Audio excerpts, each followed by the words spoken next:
What's happening, everybody?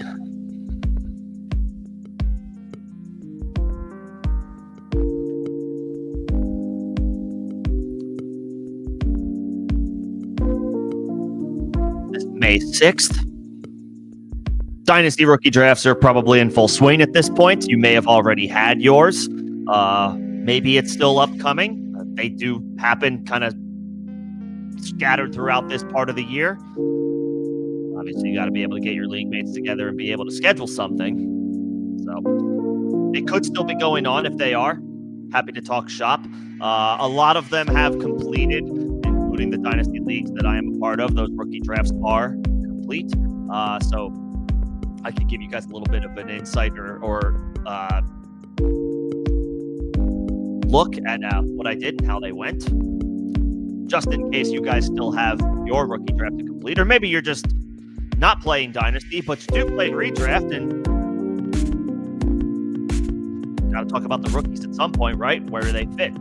How do they factor in? Talk about all of that right now, because on top of it being Dynasty season, it is really the beginning for those of you who play best ball as well.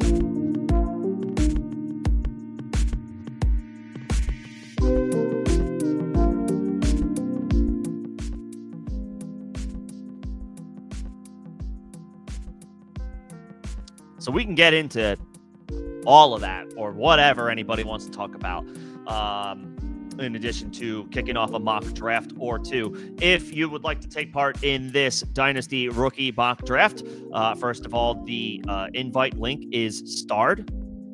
Should be pinned at the top of the chat.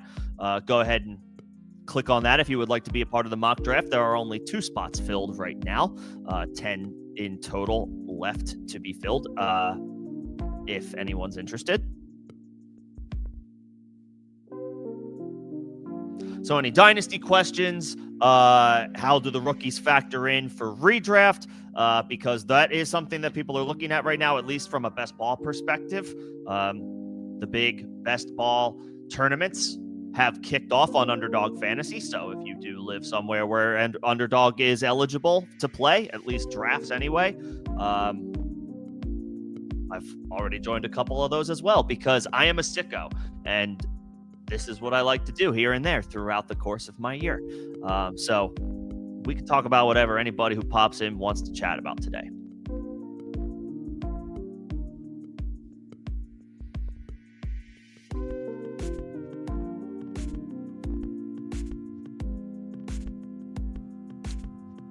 Let's see. Also got my invite to the Scott Fish Bowl, so I will be a part of SFB 15. That's a slow draft that takes place, I believe, in the next month or two. This is my first time joining that contest, so while I'm excited to join it, I'm not 100% sure when things kick off, so I'll have to double check that. But that's a unique contest. The scoring, I believe, is quite different from your typical season-long league. So once I actually dig into those details, I can share along with you guys as that develops as well, what my team looks like relative to the scoring and all that good stuff. Should be fun. Excited to, after a couple of years of trying to get in, this will be my first year competing in Scott Fish Bowl, so looking forward to that.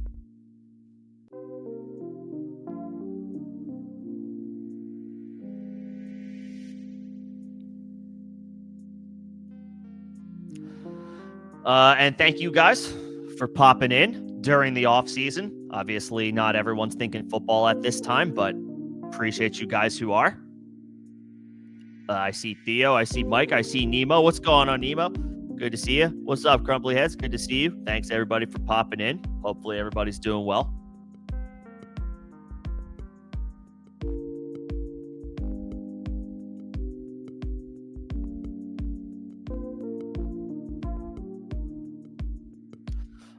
So I've done 2 rookie drafts thus far. One is a 1 quarterback. However, that league is converting to Superflex next year. So while it's 1 quarterback this year, what we started off we kicked off that Dynasty league in 2020, I think, and we voted to be 1 quarterback. everyone, pretty much the vast majority of league mates by now have come around to we should have done Superflex. So a couple years ago, we voted to switch it, but we gave it like a 3-year grace period so that people could like take the time to plan and prepare. So after this season, that league goes from being a 1-quarterback dynasty league to a Superflex dynasty league. So people are already kind of operating as if it were a Superflex league. So it was drafted very, very much like a Superflex league with a couple of tweaks, obviously, with this being 1 year. There's one more year of 1 quarterback. So some of the contenders maybe went, they were a little bit more aggressive, grabbing guys that'll help them this year, not necessarily grabbing like depth quarterbacks where they normally might consider them. And then I did one where it is a super flex league, has been from its origin, and is not changing in any way, shape, or form. So I had 3 first-round picks in that draft from a variety of trades over the years. That one was fun. Got Amari and Hampton, got Cam Ward. Travis Hunter went 2nd overall behind Genti in that draft, which was a bit of a surprise, but that happened. So I ended up with Cam Ward in a Superflex draft at the 104. That felt pretty good. Much has been made about Cam Ward, how he stacks up to the quarterbacks of the 2024 class, even though he was the number 1 overall pick this year. Through no fault of his own, that's kind of how he's being discussed. He's the best option of a weak quarterback class. So, even in that scenario, when the first overall pick is a quarterback and in a super flex rookie draft, you have the chance to take him 4th overall. You take it. You take your shots on quarterbacks in these formats, in these scenarios. And then I had the 110 I traded a couple of players, like a Jalen McMillan and like a 2nd round pick to move into the the late 1st round, the 111. And then I used that to move up 1 spot with like a couple other of ancillary picks involved, and took Colston Loveland, who I'm really warm. I've naturally, this is what happens, right? Tyler Warren was the tight end 1 throughout the pre-draft process, and then Colston Loveland goes a few picks ahead of him in the draft. So now, naturally, it's like he's the guy I'm super intrigued by. A comment came out from an anonymous Big Ten defensive coordinator today that, essentially, I don't want to put words in his mouth, but he seemed to suggest that he would have had a much stronger statistical season had the quarterback play been a little bit better at Michigan this year. So I guess he's kind of alluding to he's even better than whatever the stats last year indicated. So there's a reason for optimism there, I guess.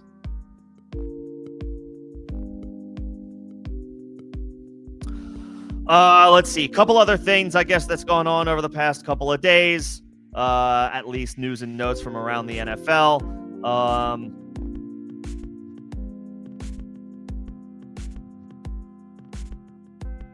Brock Purdy contract negotiations going in the right direction. Deal unlikely to get done soon. The 49ers will eventually make Brock Purdy an offer. The two sides will come to some agreement. We'll see where the guaranteed money for Purdy lands among the other quarterbacks with the big, fat guaranteed contracts. This is a 49ers offense that's very much in transition. They traded Deebo Samuel to the Washington Commanders. They supposedly, allegedly fielded offers for Brandon Ayuk before ultimately, whether or not that was true or not, or how much truth there was to it, he's still on the team. They traded Jordan Mason away, so Isaac Guerrero steps into the backup role. We are currently under the assumption that Christian McCaffrey is injury-free and risk-free, I guess, for now. And George Kittle got locked up to, I believe he's now the highest paid tight end in the NFL. So it is a transition time for the 49ers. Gone is Deebo, gone is Jordan Mason. Maybe McCaffrey comes back. You hope back to full health. We'll see. You hope Brandon Ayuk comes back to full health. We'll see.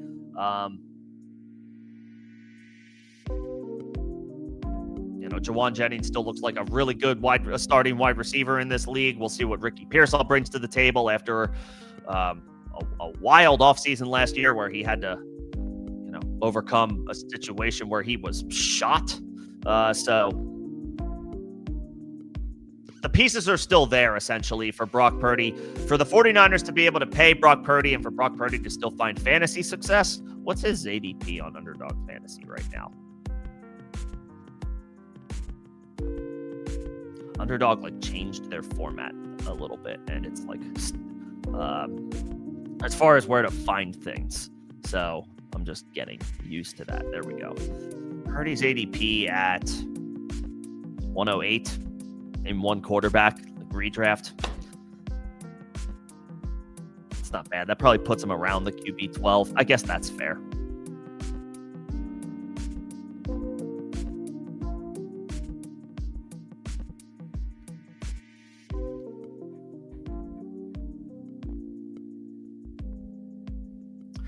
No timeline on Tank Dell's recovery from knee surgery. This is from yesterday. Head coach D'Amico Ryan said he'll be back when it's time for Tank to be back. There's nothing to rush. There's no set timeline where we need him back by this certain date. I wouldn't be surprised at this point if Tank Dell misses the entire 2025 season. It was a gruesome, nasty injury that he suffered. Required a major surgery, multiple things needing addressing. You hope he can bounce back for 2026 and contribute at a high level again. That's all we can hope for. The Texans drafted 2 wide receivers in the draft. They killed both Iowa State guys, Jaden Higgins, Jalen Knoll, in the 2nd and 3rd round, respectively. They will compete with Christian Kirk, presumably for opportunities behind Nico Collins in the pecking order.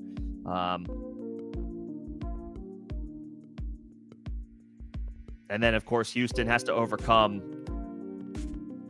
a 2024 season where their offensive line play was not good. So, they addressed wide receiver. We'll see what else they can, we'll see if this offseason culminates in, better offensive line play for the Houston Texans. Even though they traded Laramie Tunsil away, a guy that had played left tackle for them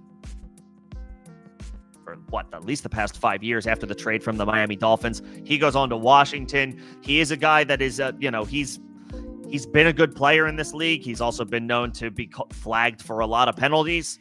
And he is older now, so maybe it's addition by subtraction.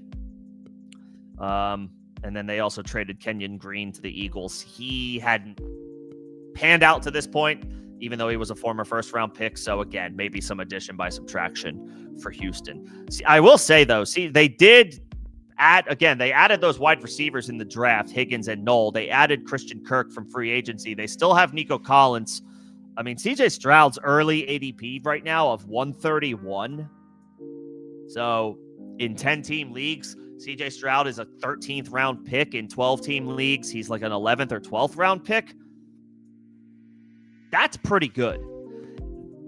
If Houston's offensive line play is marginally better this year than it was last year, CJ Stroud with an ADP of 131 is probably going to be a quarterback that I'm going to be targeting this year.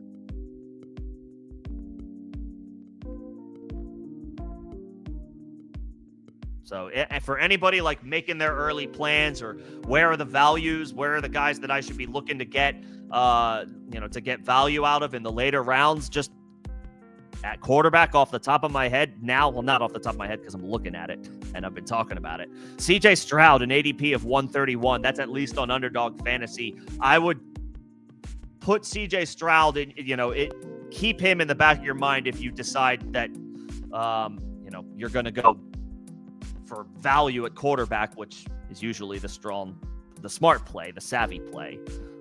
Had a down year this past year compared to his rookie year. Any slight bounce back, though, and the return on investment is going to be an easy call, because Stroud was like a 6th or 5th, 6th, depending on how your draft goes, 5th, 6th, maybe 7th round pick last year in one quarterback leagues. Now he's like an 11th or 12th round pick in 12-team leagues and a 13th round pick in 10-team leagues. There's your value at quarterback right there. There's your really good value at quarterback, CJ Stroud. ADP of 131. That's too low. That's too low.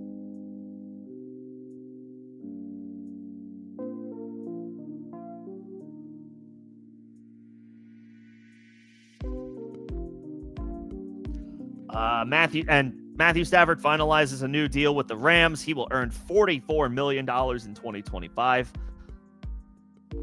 Hell yeah, Matthew Stafford. I believe this new deal, this new contract comes with like a roster bonus for 2026 as well. So not only does Stafford get paid for this year, there's a little bit of a financial motivation for him to be on the Rams in 2026 as well. So this is more, I guess, for Dynasty. If you have Puka, you feel good. If you have Davante Adams, you feel good. If anybody else emerges from that offense, Matthew Stafford is good enough to make them potentially fantasy relevant, although those are two target hogs at wide receiver 1 and wide receiver 2. Those are the guys you are feeling the best about, are Puka and Davante Adams. Puka for sure. Adams, if he plays with the Rams for more than 1 year, assuming he still has it. He looked like he did at the end of the year last year, even on a bad Jets team. Puka's got an ADP of around 7 or 8. To the surprise of nobody. He's awesome. He's 23 years old, and he's one of the best wide receivers in football. So he should be a late first-round pick in redraft leagues. I think Adams' ADP is in the 30s, so that's certainly palatable as well. On Underdog Fantasy, he's around like 32, something like that. Is Davante Adams one quarterback ADP? Just double-checking that right now. 32, yeah. So he can be, so he's drafted middle to back half of the third round. That's pretty good. That's a pretty good spot for Davante Adams. I wouldn't hate getting him there at all.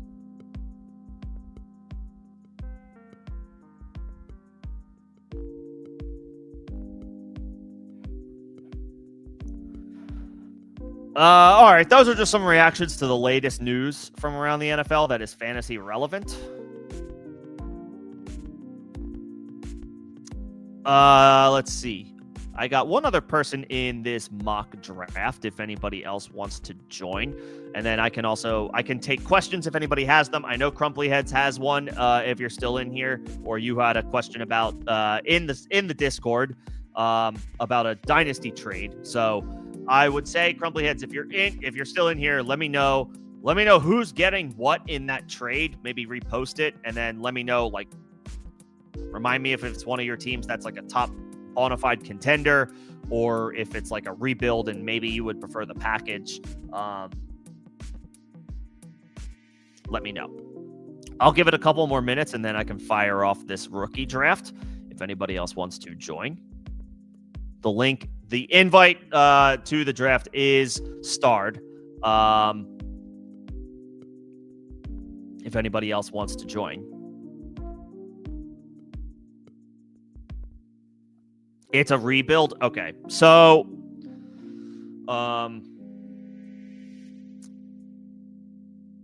if you're getting the 101, the trade is, I'll post it just so everybody else can like take a, can look at it.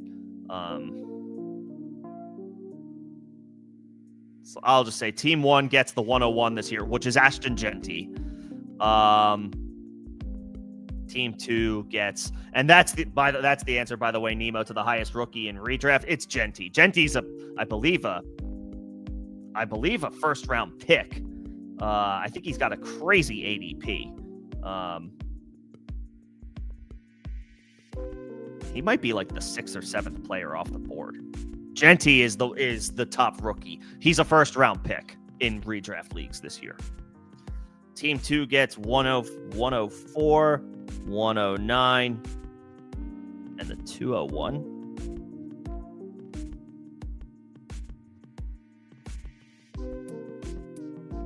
Oh, that's annoying. It's annoying it formatted like that. That's dumb.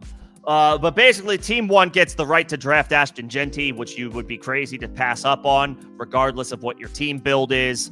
You take the best player when when it's a clear-cut consensus at the 101. That's Ashton Genty. So team 2 gets the 104, the 109, and the 201. I would say Ashton Genty right now is worth 2 firsts and a little extra.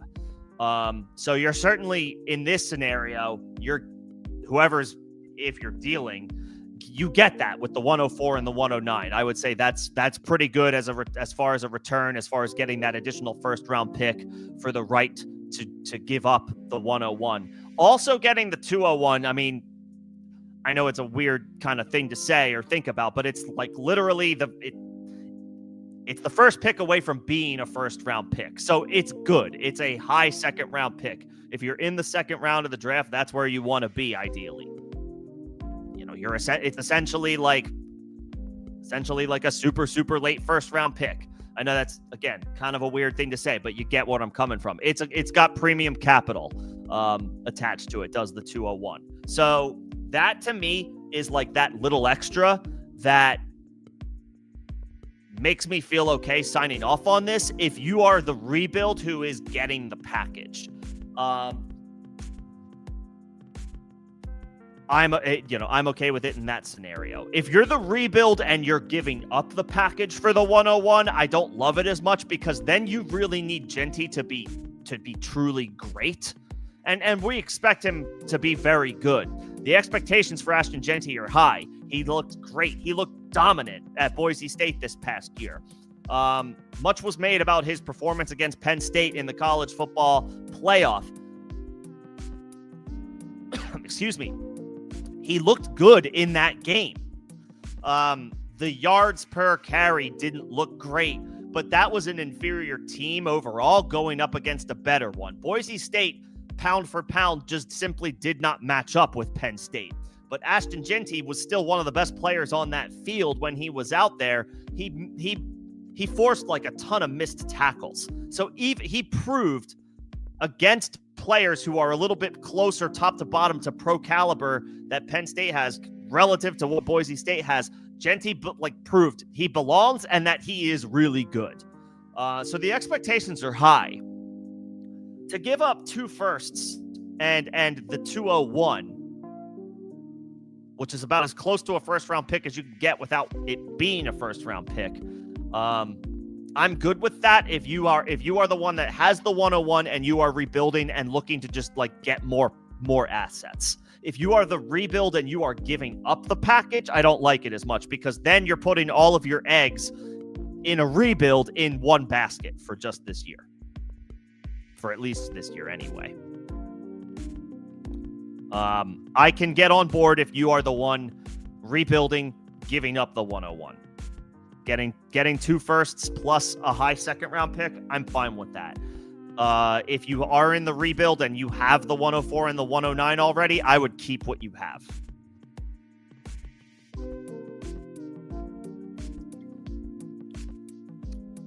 Okay. Theo had a question at the top. Ask for the 107. Yeah, ask for the 107. You have the right. It's like, I have the 101 and it's a consensus clear-cut stud. If you want this pick, come get it. I don't need to give it up. But if you want it, come get it. And bring it with the offer. And then who should I take in a 14-team Superflex in the second round at the 212? So it depends on who's there. Who's there? Is Bashal Tootin there? Then I don't mind that. Is Terrence Ferguson there? I don't mind that. Second round draft capital. It's tight end premium scoring. No, it's not tight end premium scoring. Sorry, just half PPR. Still don't mind Terrence Ferguson, round 2 draft capital to a Rams offense where Tyler Higbee is older. So I wouldn't mind. I wouldn't mind him there. I'm trying to look at who else. I literally have him start right there. Harold Fannin. Again, if you could use a tight end, I'm sure he might be available in that range.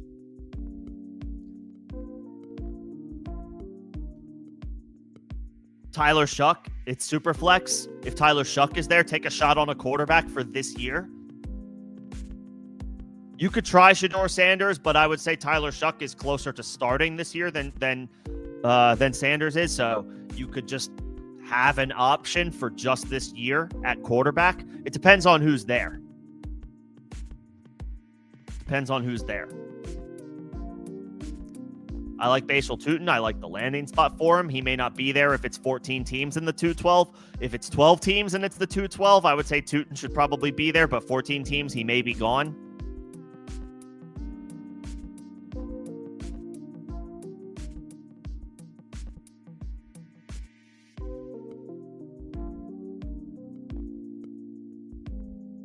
You know, at this point in the draft, you're kind of hoping, like, if Tutin's not there, you can maybe take that shot on Jaden Blue.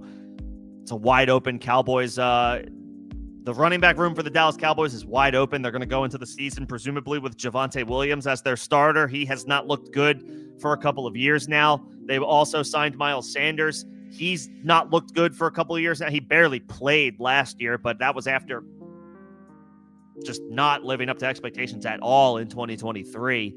And then Chuba Hubbard took the job last year. And they drafted Jonathan Brooks. That early returns are not good, but also they clearly had designs to move away from Miles Sanders last year, did the Panthers. He ends up in Dallas, presumably as the backup.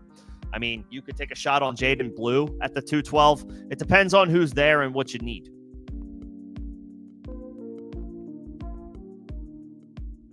Yeah.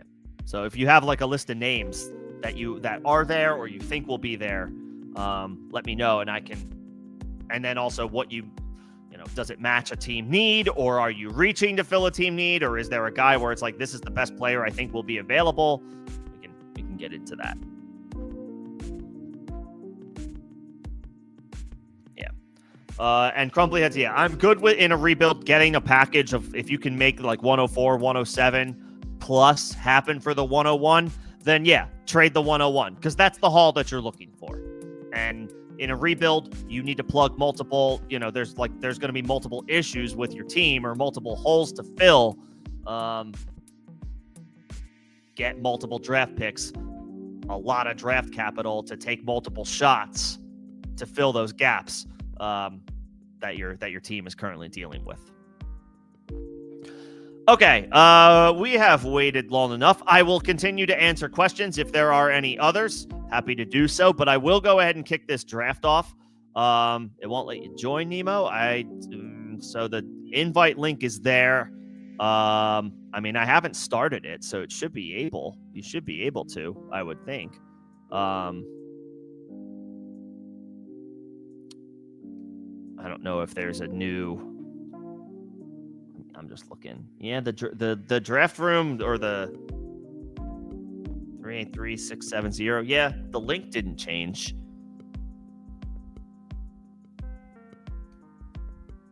Because a couple others were able to join. I don't know why it wouldn't let you in. That's strange. I can give it a couple more seconds. I don't know, or a couple more minutes. I don't know what the issue would be. I don't know if you need to like refresh anything, like refresh the browser.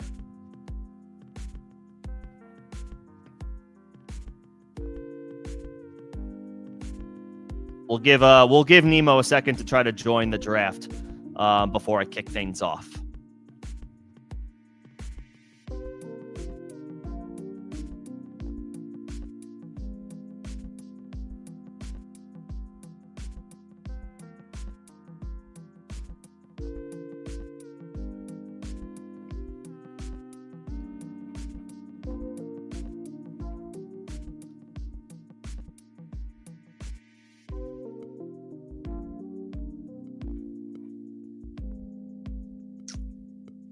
And if anybody's got anything about, any questions about any of the rookies, again, it can be Dynasty or redraft focused.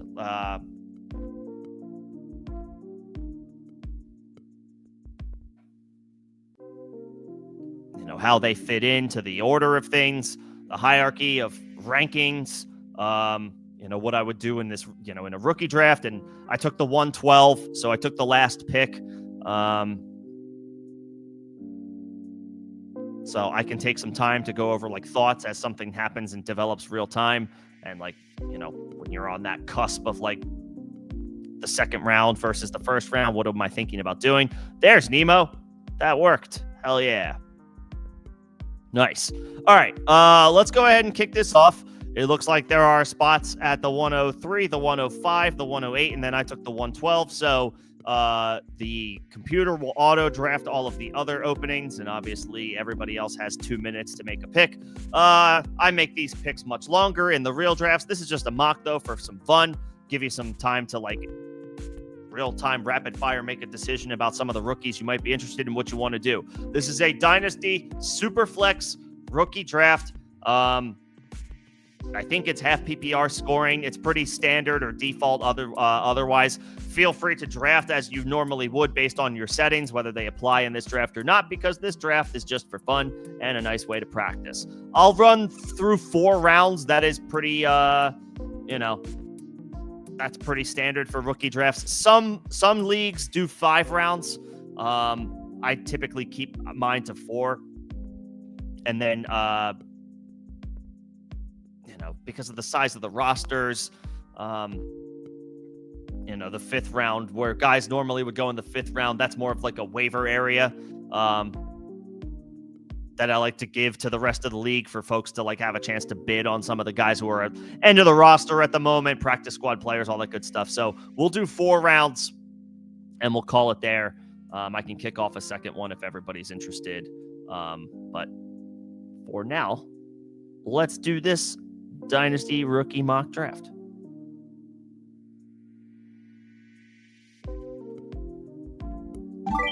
We're off.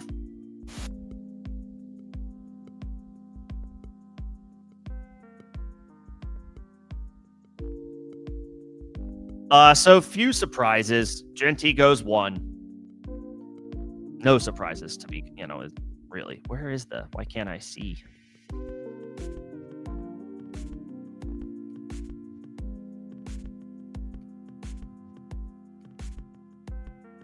All right, there we go. I don't know why that was cut off.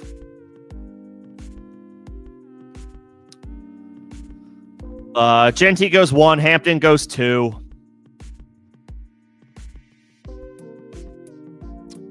Hampton's obviously stock way up. First round draft capital on a running back is always significant. He goes to a Chargers offense that wants to run the football, has established themselves in a very short amount of time under new head coach, new from last year anyway, Jim Harbaugh. They want to run the ball. They have a good offensive line. They have a good quarterback in Justin Herbert. This offense should not have any problems moving the ball, and they want to do so on the ground. They draft Hampton in the 1st round. Najee Harris is a veteran incumbent who is ahead of him.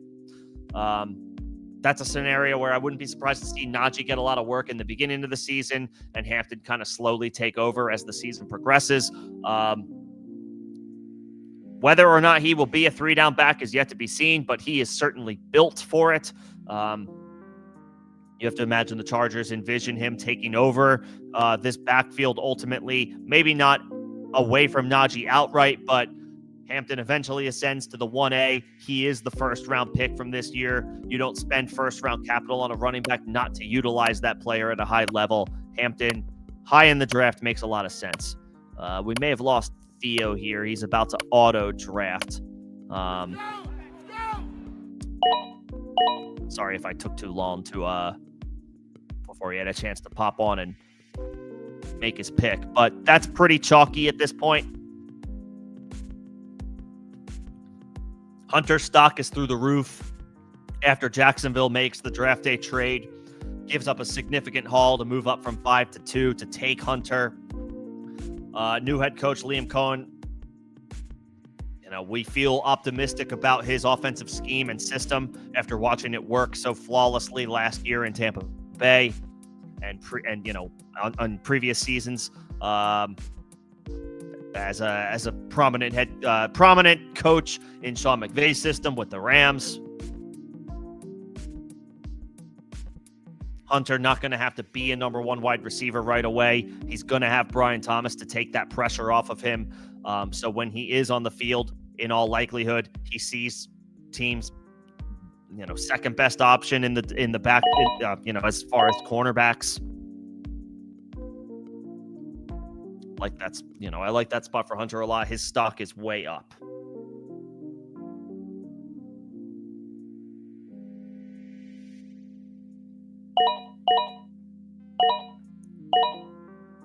Oh, I just missed out on Colston Loveland. That's too bad. That's too bad. All right. I know what I'm going to do here, and it's probably going to be a little unpopular compared to what most other folks would like to do at this spot. RJ Harvey has become, he's like the bee's knees at this point. The Broncos have a gaping hole in their backfield, and they plugged it with RJ Harvey. Some people are automatically super enthusiastic about Harvey. Others have questions about whether that was a reach by the Broncos just to fill a need. I'm going to go, this is a super flex draft, and we have a quarterback here that was drafted in the first round available to me. It is boring. It may not work out, but in Superflex, it simply behooves you to take shots on quarterbacks, especially quarterbacks drafted in the first round. I don't know if Jackson Dart is going to be any good. I don't know if the situation in the New York Giants will be best for him to maximize his opportunity and his potential ceiling, but it is the landing spot. He has the first round capital, the QB2 off the board. I'm going to take him over the flashy new fun running back in RJ Harvey. Keep it steady. Keep your quarterback depth strong, regardless of what your room looks like. Give me a first round quarterback. Give me Jackson Dart at the end of round 1 of this rookie draft. Harvey goes 1 pick later. So some thoughts on what you guys did. Crumply Heads took Judkins over Tet and over Travion Henderson at the 105. Definitely a little ballsy, but I like it. It's not like so outrageous either. Judkins is in that. There's a tier break after the top 7 picks, okay? Like J.T. Hampton, Hunter, Ward, Judkins, McMillan, and Henderson. I just read that in the order in which they were drafted. After Genty, there's a tier of like Hampton, Hunter, and Cam Ward. And then it's kind of dealer's choice between Judkins, Tet McMillan, and Travion Henderson. But I would lump those 3 in their own tier of 5 to 7. So it's not outrageous to take Judkins at 5. I'm a little more partial to Henderson myself as the guy who's got like the receiving chops and potential upside for big plays in an offense that doesn't have a ton of receivers or good consistent receivers in New England. And I feel good about Drake May more so than any quarterback on Cleveland that Cleveland has on their roster. That being said, Judkins is the guy who will take the Nick Chubb role. Nemo, you kind of alluded to it. That is expected. Judkins is going to take on the lion's share of work, and he's going to be the thumper, the running back for the Cleveland Browns. I think he can handle a significant workload. Jerome Ford will surely mix in. Cleveland may struggle to move the ball consistently because of their quarterback situation, but ideally, whoever wins that job is good enough to just turn around and hand the ball to Quinshon Judkins and let him do work. They drafted him high over Henderson. I'm sorry that we missed Theo here. It looks like he may, I may have taken about a half hour too long to kick this draft off, and maybe he couldn't stick around for it as a result. Although I like how it has developed here. So Judkins, strong day 2 draft capital. I think he was the 3rd or 4th pick of the 2nd round. The Browns will lean on him this year. Nemo goes at Buka at the 108. I'm good with that. There's nothing wrong with that. He's just a pick at this point where you're preparing to wait a year. And this is Dynasty, so obviously 1 year is fine. 1 year does not a career make, especially with a guy where we're expecting a bit of just like a wait. Like we're going to have to be a patient approach is what I'm trying to say. Going to be behind Mike Evans and Chris Godwin, probably battling with Jalen McMillan for opportunities this year in this Bucs offense. And then the idea is maybe he takes a step forward next year. I'm on the clock. Basil Tootin goes a couple picks early. Womp womp. Just looking down the board. I think I know who I want to take here. His ADP is lower than it should be. was about to take Kyle Williams, but now I see Mason Taylor is there, and the Jets spent good draft capital on him. 42nd overall, and they have a massive need at tight end. They had Ty Conklin last year. He moved on to the Chargers. I don't even know who'd they have, like Jeremy Ruckert and Jeremy Ruckert, Stone, Smart. Respectfully to these guys, like Mason Taylor probably starts for them day one. Yeah, I got to take Mason Taylor. The quarterbacks are intriguing at this point in the draft, but I already took Dart. So let's go ahead and diversify a little bit. I wanted to take Kyle Williams, whose ADP is way too low on Sleeper, and somebody should absolutely reach down and grab him in the third round before he gets to me at the 312. But I'll take the draft capital here and the clear-cut opportunity that Mason Taylor has ahead of him. Justin Fields inspires a little bit of confidence, maybe not a ton. Maybe their quarterback situation as a whole isn't resolved just yet for the duration of Mason Taylor's career. You can look at that glass half full from that perspective. This is his job to lose as a rookie. I'll grab Taylor. So just wrapping up some thoughts on Nemo taking Igbuka. Will be behind Mike Evans, will be behind Chris Godwin, potentially behind Jalen McMillan in the pecking order this year. But first-round capital is first-round capital, and the Bucs spent a first-round pick on him this year. They clearly have a long-term plan and view for him, so I like that spot at 108. And then Crumply Hads grabbed Trey Harris, 205. He's also on the clock right now. Good upside pick, good swing for the fences. Opportunity is huge there. His competition for targets on the outside, not that Ladd McConkey doesn't go on the outside, but he's going to work in the slot a lot. Harris's competition is Quentin Johnston, who has been a roller coaster at wide receiver through his early portion of his NFL career, and Mike Williams, who has returned to the team. Harold Fenton, 307. Pretty good for that auto Team 7 draft. Harris has a wide open opportunity. His issue being potential volume on an offense that wants to run the football.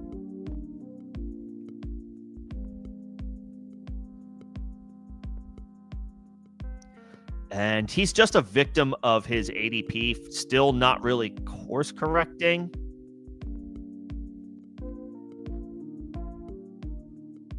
Where is Kyle? He shouldn't be this low. But this is like where I like, I feel good about taking a shot here. The Patriots wide receiver room is wide open. Anybody can win a job here. So why not the rookie wide receiver that they took in the third round? Did they trade up to get him? We don't have any details here. Nevertheless, they spent good day 2 capital on him, and I'm going to take him here. He shouldn't be available this late in rookie drafts.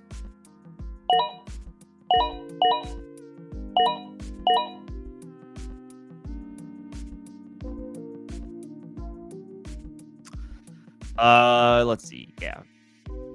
Nemo took Terrence Ferguson. I like that pick, especially in tight end premium leagues. I think that is a perfectly fine spot to start looking at a guy like Ferguson.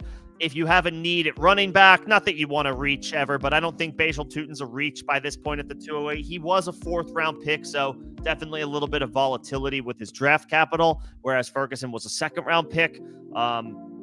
That's more of a long-term dynasty play, probably the smart play. Tutin might be a little bit more of like the help, hopefully he can help me sooner than later play. So it's a combination of factors. What does your team need? What is your personal strategy and approach to your dynasty team? Are you always going to preach potential for longevity and having the long view? Or are you going to be in scenarios where you're looking at a situation where it's like, I'm looking for guys who are going to help me this year? So it depends. Ferguson, the good long-term play here, especially in tight end premium leagues. His opportunity for work right now is behind Tyler Higbee, who has been a good, very good upper echelon tight end at times throughout his career. But he is getting older. He did suffer a significant injury not too long ago. And while we expect him to, be better this year statistically as a result of being further removed from the injury, Tyler Higbee's still getting up there. Ferguson's path to relevance is a little bit more down the line, potentially, but not so far off. Not so far off that he doesn't have the chance to potentially get his opportunities with Matthew Stafford before Stafford ultimately departs and doesn't and is, probably at this point he'll retire with the Rams. Uh-oh, Crumply Heads might auto. That's okay. It's just the 4th round. Let's go!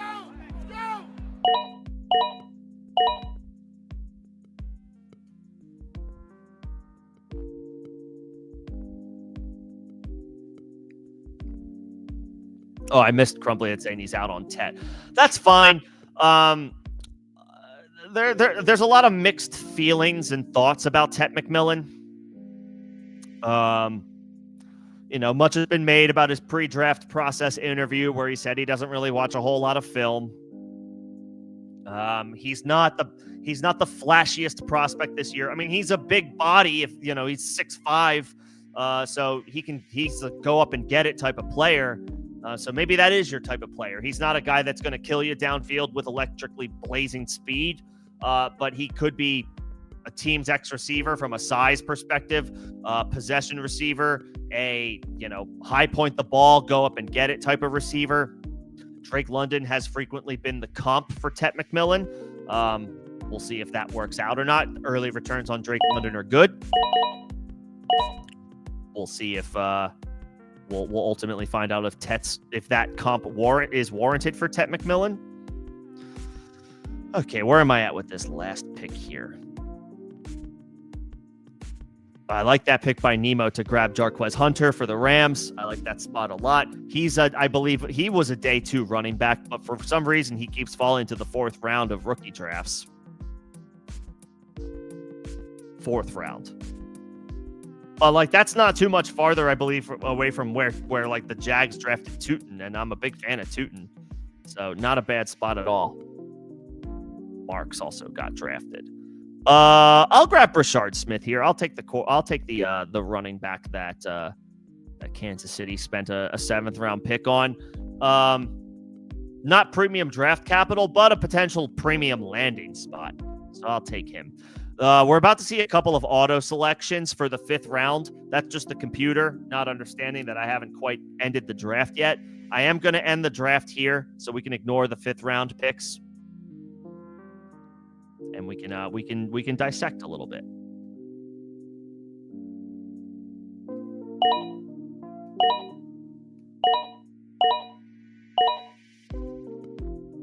I think they got a few more. They got a few more picks in than I wanted them to, but that's okay. How do I want to hide this? There we go. See, I has the whole thing on screen. That's awesome. We can get into this, or I can talk about this breakdown here a little bit. I do have I have a question I see here. Would I send Breece for Hampton in a Dynasty win now? Yeah, I might. Like to acquire Amari and Hampton. Yeah, I might do that. Breece's play fell off last year. I don't remember him being injured. I know it wasn't a very good team, but Aaron Rodgers did play the entire season. But Breece's numbers faltered a little bit last year, and Braylon Allen at times looked like the better player.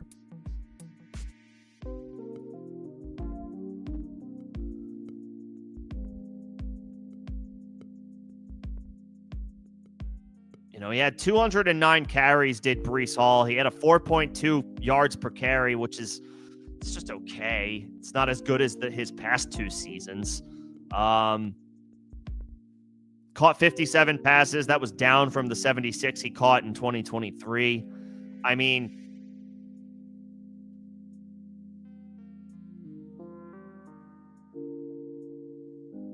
ceded a lot of work. 92 attempts to Braylon Allen, who wasn't on the season much better. But the fact that they gave him they gave him a lot of carries. When you expected Breece to be the guy, I mean, Brees got 260 plus opportunities because he also had 57 catches. But for a guy that was drafted, and I mean, he was a first round pick in redraft leagues last year, right? Brees Hall was, and to not eclipse 300 total touches, which I think is something that would have been expected, to fall short of that by about 40 opportunities and have a drop off in play. And now Justin Fields is there, and he's going to siphon rushing opportunities. Yeah, I would. I would send Brees for Hampton. You may have to be patient with Hampton. They may start the season giving a lot of opportunities to Najee Harris. So you may have to be patient. Don't panic. Don't overthink it. If Hampton isn't performing, from a fantasy perspective at a super high level for the first month or so of the year, but I would expect him to be this be a scenario where he gets more work as the season progresses and over the course of 18 weeks. So it could be week 4 and week 5, and it's like, what the hell, man? Why is Hampton only getting 8 to 10 opportunities a game? He's only he's averaging 50 scrimmage yards a game, something like that. It's not great. But it's like, we have to be patient. And I think this will be a cream rises to the top type of situation with Amari and Hampton, even in this theoretical scenario where Najee Harris gets a lot of work, at least to start. They drafted him in the first round, so they're not going to sit on their hands with Amari and Hampton. They're going to deploy him and utilize him. He'll have a role right away, and I think if we are patient over the course of the season, say by week 9, week 8, week 9, week 10, which may be a little later than you want to hear, but just putting conservative expectations on a first round on a rookie, I wouldn't be surprising to see when the takeover happens. And then it's like, okay, now we're getting RB2 weeks from Amari and Hampton every week. Here's an RB2 week. Here's an RB2 week. Oh shit, week 11, 12, there's a low end RB1 week. We start to see the increase as the season progresses. I would do this, yes, to acquire Amari and Hampton. Brees is a hot name. Was not too long ago considered a top 3 running back for Dynasty. I don't think he is viewed in that same vein any longer. Probably still top 10, but not top 3. Play fell off from 2023 to 2024. Braylon Allen annoyingly got mixed in, and now Justin Fields is there for the Jets, and he's going to cite rushing. And Aaron Rodgers never will.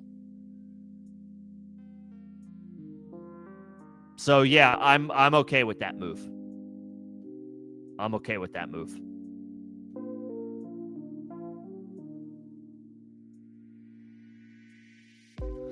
Okay. So I talked a little bit about the first round here. Tyler Warren's ADP is still ahead of Colston Loveland's ADP in rookie drafts, which stems from probably a couple of different factors. One, Warren was the consensus tight end 1 throughout the pre-draft process. Everybody was expecting Warren to be the first tight end off the board. Turns out that wasn't the case. It was Loveland to the Bears at 10. Warren didn't go too much later. I think he went 14th or 15th overall to the Colts. So,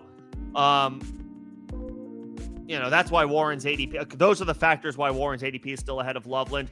I don't fault anybody. If you flip-flop those picks, I don't blame you one bit. Loveland was drafted first.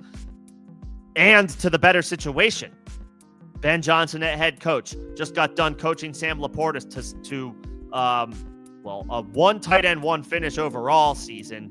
Last year was a little bit of a drop-off, but Laporta was still pretty good. He wasn't as good as he was as a rookie, but he was still pretty good. And Caleb Williams is better as a passer, as a thrower of the football, than Anthony Richardson or Daniel Jones, who are Warren's quarterbacks, or one of them will be. Anthony Richardson has a lot of questions to answer about how good is he throwing the football at the NFL level. Caleb Williams has overall questions about, is he that guy? But nobody's questioning Caleb's ability to throw the ball relative to Anthony Richardson. So Loveland is in a better spot, better scenario, presumably a better system. So for me, Loveland should go ahead of Warren in these drafts.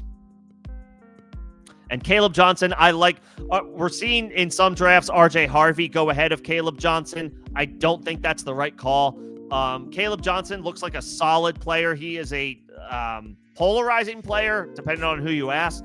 Just following the community on social media, there are some folks who love Caleb Johnson. The landing spot is great. Pittsburgh likes giving their opportunities, their running back opportunities, traditionally to one single option. They are a team that, dating back during the Mike Tomlin years, and Mike Tomlin is still there, that they've liked giving the yeoman's amount of work to a single guy with backups sprinkling in for relief. Jaylen Warren is better than that and should have a significant role in this offense throughout the year, but I would expect Caleb Johnson to have an immediate impact in this Steelers offense. They gave Najee Harris the job pretty much right away. Of course, they didn't have a player of Jaylen Warren's caliber already in the backfield like they do this time around with Caleb Johnson. I think both guys will be involved right away. I think they will both be fantasy relevant. They will definitely cannibalize each other a little bit.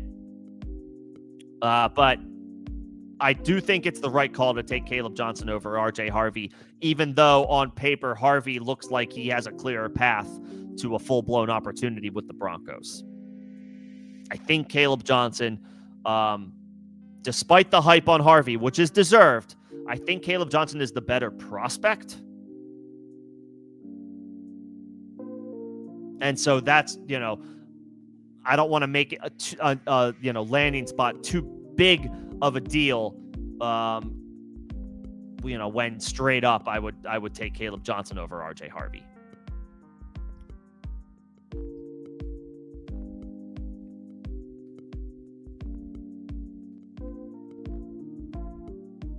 So that's the first round. No big surprises really in the second round either. Of course, a lot of this is computers, so they're pretty much just going off of ADP. Burden, I think, is a decent gamble at the 203. I saw him fall to the 207 or 208 in a rookie draft. I thought that was excellent value. Scatterbo going at the 206 it's okay. That's high. I do see him going there a lot. That's high for a guy who was drafted on day 3. Now, you could argue maybe he doesn't have the best competition in the world in Tyrone Tracy, even though Tyrone Tracy didn't have a bad year. So, that backfield's probably a committee. I don't know that I would go that high on Scatterbo. A few picks later, 209, 210, 211, I would feel a little bit better about that. The 206 feels a little high. There are guys that he is going ahead of who were drafted in the second round of the NFL draft, and he was drafted in the 4th round. So, yeah, for dynasty purposes, I don't know that I would necessarily go that route. Let's see. In the 3rd round, Crumply Heads went... Oops, I clicked Trey Harris. Is it Jordan? It's Jordan James, right? He went to Oregon. Yeah, I mean, he'll compete with for opportunities behind Christian McCaffrey with Isaac Guerrero. McCaffrey at this point is 28. I think he's going into his age 29 season. McCaffrey, when healthy, is probably still the best running back in the NFL. But what we don't know is how healthy he is. So right now we can't claim that he is. He says he's injury free, but it's May or late April whenever he said that. Hopefully that's the case for his sake. We'll see if that's the case in September. So rolling the dice on a guy who's going to compete for opportunities behind him, I have no problem with that pick. Nemo grabbed Torrey Horton. I picked, he actually lasted, he went undrafted and I grabbed him on waivers. So I was able to get him in that scenario. It's not a bad gamble. You say you like him, so that's good that you took him. I mean, there's wide open opportunities in Seattle's pecking order. They traded DK Metcalf. They didn't re-sign Tyler Lockett. It's pretty much Jackson Smith and Jigba, and then, like, we'll see after that. That's right, they signed Cooper Kupp in free agency, who is older at this point, and you know, still better than in all likelihood a rookie taken in the 5th round of the NFL draft. But he is on his way out. He's closer to the end, Cooper Kupp is, than the beginning. He's a little older. He's had a lot of injuries pile up since his record-setting 2021 season. You know, and now it's a new system going from Sean McVay. Do they still have Bevel up there? No. It's the guy from Washington from a couple years ago. It's from college. Oh, Ryan Grubb. They fired Ryan Grubb. They brought in Clint Kubiak. Okay. Yeah, that's no offense. To him, that's a downgrade from Sean McVay. And his offense. So we'll see what happens with Cooper Kupp. I mean, there's wide open opportunities in this pecking order. So I like the dart throw on Horton, Nemo, for sure. I think Crumbly Head's autoed Quinn Ewers, so I won't comment on that one. I mean, take a chance on a quarterback in a Superflex rookie draft, but we're not exactly expecting the world. I like the gamble on Jarquez Hunter by Nemo. Day 3 capital, but high day 3, 4th round by the Rams. Yes, they have Kyren Williams. They drafted Blake Corum from last year. Corum in his limited opportunities didn't look great. And Kyren has been a fantasy stud, make no mistake, for multiple years running now. But a lot of that has been on touchdowns and volume. He's not an explosive runner, Kyren. And he's susceptible to missed time. He's been awesome for fantasy. Don't get it twisted. He has put up the numbers. The volume and the stats have been there at the end of the day. But he's not a big play creator or maker. So, you know, they bring in Jarquez Hunter, maybe can add a little bit of juice to this backfield. They tried Blake Corum last year in a change of pace, semi-change of pace. Obviously, Kyren is something of a bell cow in this, you know, in this day and age. As far as running backs, Kyren Williams is as close to a bell cow as it gets. They did sprinkle in Blake Corum. He didn't look great in the opportunities that he got. See what happens with Jarquez Hunter. So I like those dart throws by Nemo.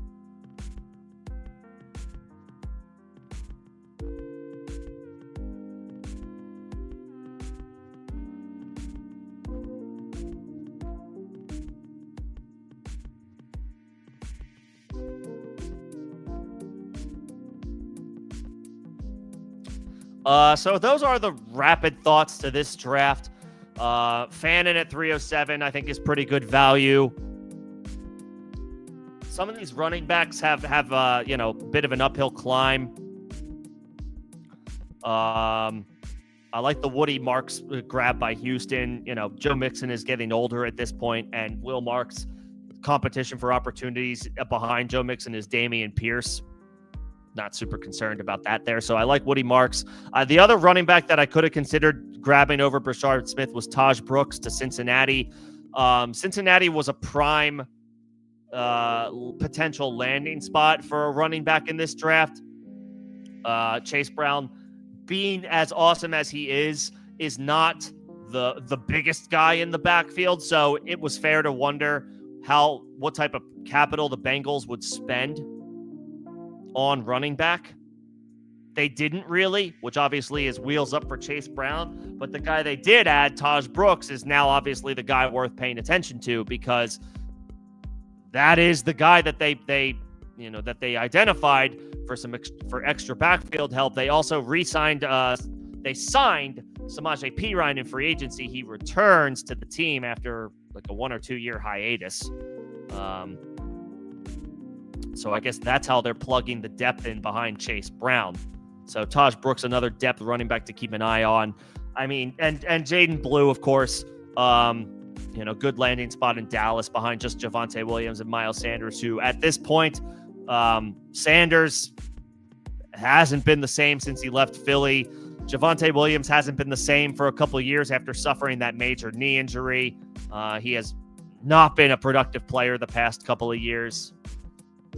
So Jalen Blue, we'll see what Jalen Blue can do as far as potentially carving out a role. But I mean, DJ Giddens, late round capital behind Jonathan Taylor, tough spot. Ollie Gordon, just a couple of years ago, we were talking about him potentially being like RB1 of this class, and then his play fell off. He ends up in Miami behind Devon Achane, behind Jalen Wright. Maybe he can carve out a role there. Damian Martinez, he's behind Kenneth Walker and Zach Charbonnet, so that's a tall task. That's a tall order to try to find opportunities in that backfield.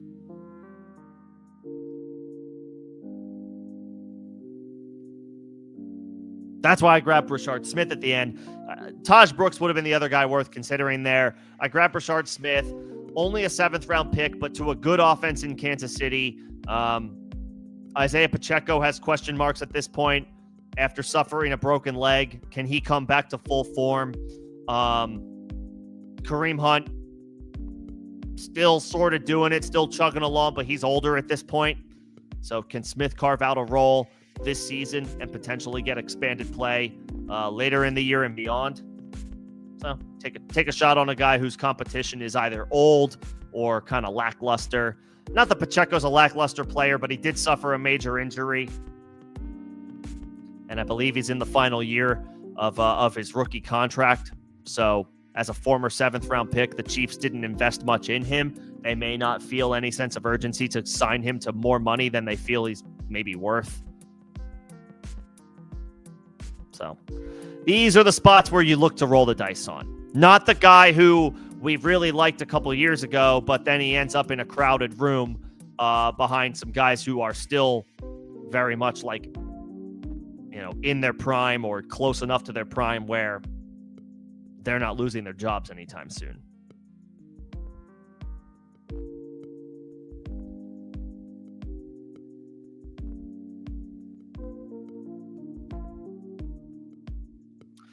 Okay, I think I answered all questions.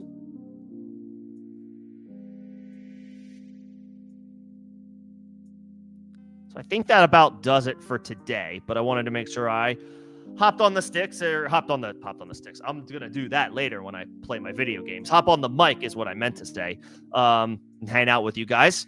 Happy to continue to take questions in Discord if you have any. If you're not a part of my Discord, it's the second link in the description of this video and all of the videos and live streams on this channel. I'll continue to sprinkle in live streams over this portion of the off season just to talk shop. If anybody has any questions, feel free to, again, you can drop them in Discord, hit me up directly in the form of a comment on any videos or live streams. And we can talk shop as we move through the off season, as best ball continues to pick up, and as we continue to wrap up Dynasty rookie drafts, as people are kind of trying to look for and identify values in both formats. But that'll do it for me this evening. Everybody enjoy the rest of your night. Thank you guys for popping in, for coming in to hang out, whether it was to join the draft, ask questions, or both, or neither, just to hang out. Appreciate y'all either way. I'll be around over the course of the offseason. Let me know if you need anything. And I will see you guys next time. Thanks, everybody.